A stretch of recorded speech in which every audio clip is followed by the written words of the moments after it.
How's it going, everybody? My name is Nate Powell. I draw comics, I write comics. I've had the honor of working for the last 3.5 years on March with this fantastic team. Got 3 more years to go, a long cap. I also want to take a moment to give some very serious props to Lee Walton, who, in addition to being Top Shelf's marketing and PR person, is also the editor on the March series, tackles an insane amount of duties, and really works in real time as an active work member of the project. He's indispensable and has allowed March to grow and thrive as a living thing, and has allowed his editorial skills to grow and thrive along the way. So, thankfully, I'm going to give props for that. I didn't even mention I'm the editor. So, basically, along these last 3.5 years, it's been very interesting, very exciting to see the way our process works. I feel like politically and socially we're really on the same page, and it's a relief whenever we do talks to kind of free myself up to speak a little bit more about the nuts and bolts of the project, about our process, about the vision. So it's amazing, to be here 2 years later, and the last time we were here, we debuted March at San Diego. It wasn't in stores, it wasn't in schools. We didn't really know exactly what we were getting into. We didn't know what the future held. But through the process of working on March Book 1, not only were we learning what our strengths and responsibilities were, but we were understanding in real time how our collaborative process was going to work. And by the time Book 1 was finished, we had arrived at a point in which we were comfortable with a certain kind of balance, and we had to move through a lot of issues along the way, but we smoothed things out to the point that March Book 2, from a process standpoint, was a completely different creature.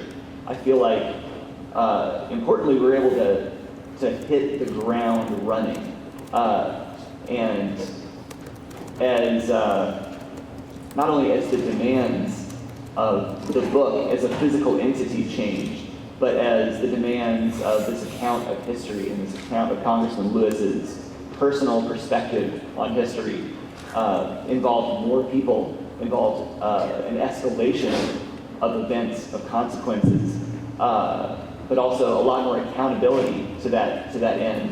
We were able to spend a lot more time, a lot more necessary time, making sure that side of the bookmaking and storytelling process was covered. And I feel like we worked in a very smooth and very organic way. The considerations for working on March were they are constantly threefold. I feel like we have to do a lot of considerations for it as a comic, as a work of art, and it feels really good to know that by the time Book 2 was finished, I think this is the best thing I've ever drawn. And I never normally feel like that when I finish a book. I'm always like, well, I guess it's done. I can't fix anything else because it has to be at the printer in like 35 minutes. I was like, all right, we did it. We really did it this time. Also, considerations with March as history. It's very, I think, speaking just for me, it's easy to forget how, even when the book dropped, when Book 1 dropped, not a single student had it in school. It wasn't in any libraries. And I've been publishing with Top Shelf for 10 years, and I knew that it was going to be bigger than any book I had been involved with. But none of us had any idea exactly what that meant. And I think we were really rolling and evolving amongst ourselves and dealing with the public and the industry and everything in response to the demands of the book. It's also been interesting because, March is in, institutional settings. It's in schools in over 40 states. It's in libraries everywhere.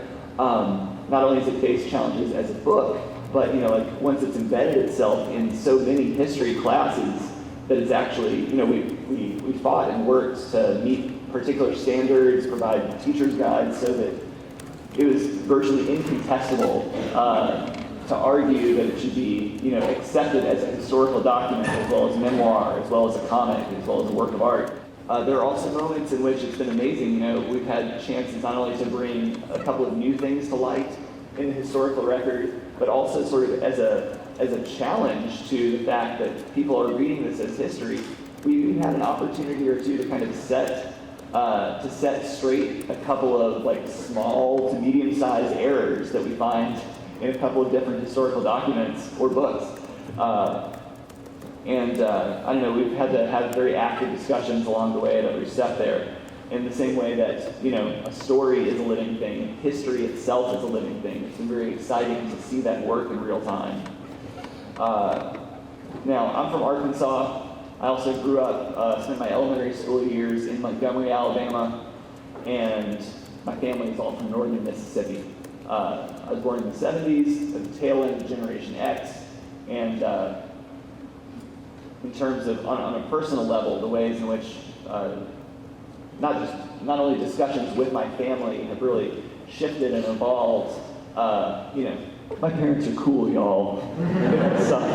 But you know, my parents have certainly grown a lot in between like their perspective on growing up in and through the Jim Crow South.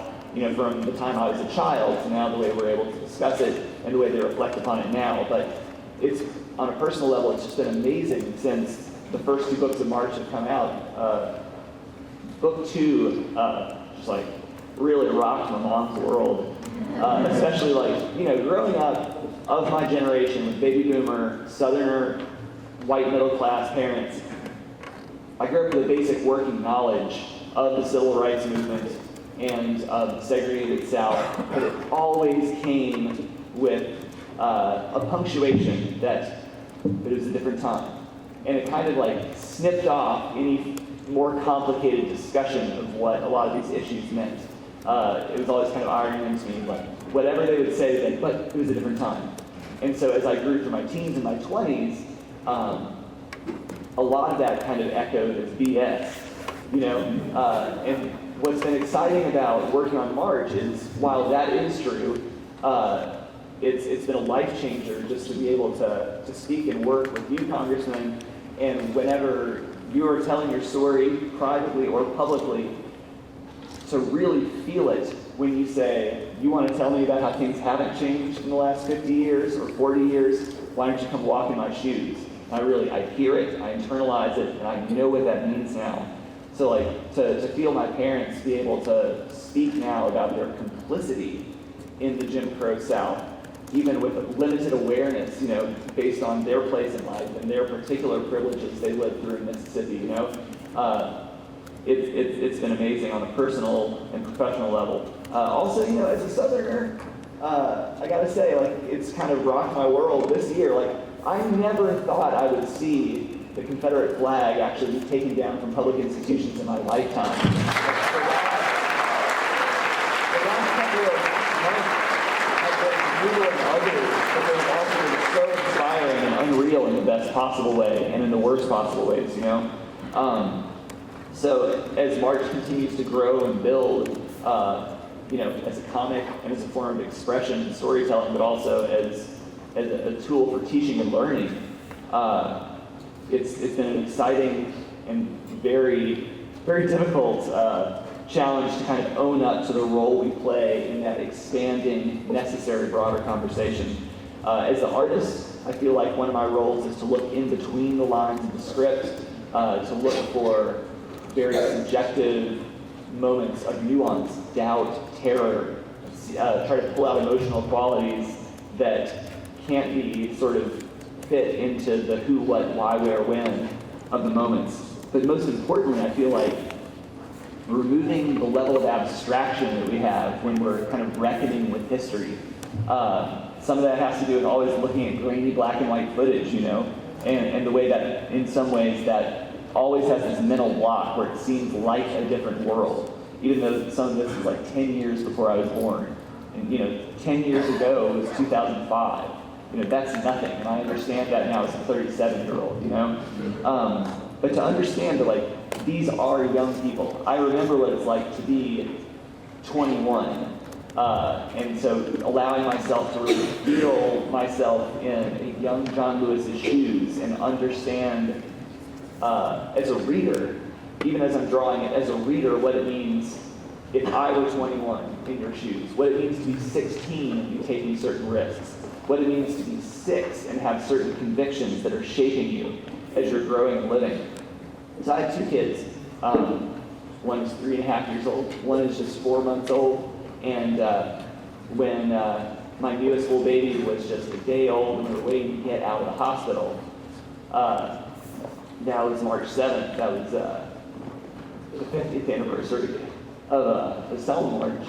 It was just this really beautiful moment to be in the hospital. We were waiting for the release papers, but to have this complete family unit watching my friend John Lewis speak at the steps of the Pettus Bridge, and to be a part of telling his story and bringing it back out into the world was just this profound full circle moment. And then a couple days later, then you come home and then you're like, oh, babies suck. And then the magic faded. So a few days later, the baby was like, no, I hate everything. My toddler was like, what's wrong, Daddy? I'm ready to play. It's 4 in the morning. So I taped Congressman Lewis speaking with Jon Stewart on The Daily Show, and I hadn't gotten to see it yet because I went to bed at like 7:30 p.m. And I was like, I'll see you guys later. But I was like, okay, kids, come on, we're going downstairs. And I was like, Harper, well, first off, John Lewis is the only human being for whom my daughter knows their first and last name. She's like, oh, it's John Lewis. Are you going to see John Lewis in the interim?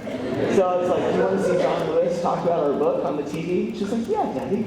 And so all 3 of us sat down on the couch at like 5 in the morning. I was like, all right, here we go.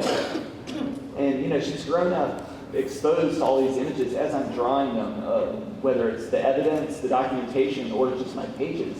And it's been amazing to see her kind of accepting this historical context with her toddler brain, But the most profound moment I've had so far being involved with March was watching Jon Stewart and his team had assembled a photo and video montage leading into Congressman Lewis's interview that included like the famous photo with the standoff between the Alabama state troopers and protesters with Congressman Lewis in the front.